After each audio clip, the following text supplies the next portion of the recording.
High, good morning সবাইকে। আজ রবিবারের সকাল। আজ হঠাৎ করে আমার একমাত্র বউয়ের ইচ্ছে হলো একটু লং ড্রাইভ করার, তাই উদ্দেশ্যহীনভাবে সকালবেলায় বেরিয়ে পড়লাম। তাই বাইক নিয়েই আমরা বেরিয়ে পড়লাম তিনজন। যাওয়ার পথে অসংখ্য প্রাকৃতিক দৃশ্যের সঙ্গে সঙ্গে আরও অনেক কিছুই উপভোগ করলাম, সেগুলো তোমাদের সাথে আজ শেয়ার করব। ঠিক এই মুহূর্ত পর্যন্ত আমরা কল্পনা করতে পারিনি যে আমাদের শেষ গন্তব্য কোথায় হবে। তাই আমরা একটু মজা করছিলাম, মজা করতে করতে চারিপাশের এই যে ইটভাটাগুলো সেগুলো দেখছিলাম। এখন পৌঁছে গেলাম সেই মালঞ্চ ব্রিজে, সানরাইজ দেখবো বলে। ওই যে দেখা যাচ্ছে হলুদ রঙের সূর্যটা। এখানে কিছুক্ষণ সময় কাটানোর পর আর কয়েকটা ছবি তোলার পর এখান থেকেই আমরা ঠিক করলাম আমাদের পরবর্তী গন্তব্য কোথায় হবে। এবারে আসবে আসল অ্যাডভেঞ্চার, যেখানে আমরা শেষ পর্যন্ত পৌঁছালাম। আরও 25 কিলোমিটার দূর, মালঞ্চ থেকেও 25 কিলোমিটার, ভাবতেই অবাক লাগে। এই পর্যন্ত তো সকলেরই চেনা। এরপর যেটা আসলো সেটা আমাদের অচেনা এক অন্য পৃথিবী।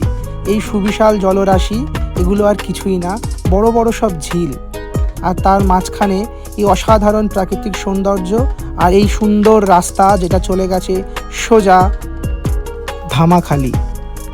হ্যাঁ, ঠিক শুনেছেন, আমরা আজ গেছি ধামাখালি। এবারে তো দেখতে হবে আসলে ধামাখালিতে কি আছে। আমরাও এখনো পর্যন্ত জানতাম না যে পরিবেশটা এতটা সুন্দর হতে পারে, আর তার সাথে রাস্তাটাও। পৌঁছে বুঝতে পারলাম আমাদের কল্পনার থেকেও অনেক বেশি সুন্দর। এখানেই কিছুটা ফটো তুললাম, তারপরে বেরিয়ে গেলাম ধামাখালি। পৌঁছেই প্রথমে যেটা চোখে পড়ল এই সুবিশাল নদী, তার সঙ্গে থাকা ট্রলারগুলো। দেখো, এই ট্রলারগুলোতে করেই কিন্তু ওই পারে সন্দেশখালিতে যাওয়া যায়। ধামাখালি টু সন্দেশখালি, এই সেই ফেরিঘাট। ধামাখালির পরিবেশটা কিন্তু অনেক সুন্দর। এখানে বাইক রাখারও ব্যবস্থা আছে, যথেষ্ট পরিকল্পিত একটি জায়গা, তার সঙ্গে একটি পরিকল্পিত বন্দরও বলা যায়। ওই যে ওই পাটটা দেখা যাচ্ছে, ওই পাটটাই হচ্ছে সন্দেশখালি। দেখো, একজন নৌকা নিয়ে আসছে, আর এই নৌকাটা ওয়েট করছে ওই পারে যাওয়ার জন্য। লোকেরা আসবে, এখান থেকে উঠবে। দেখুন, উনিও উঠছেন।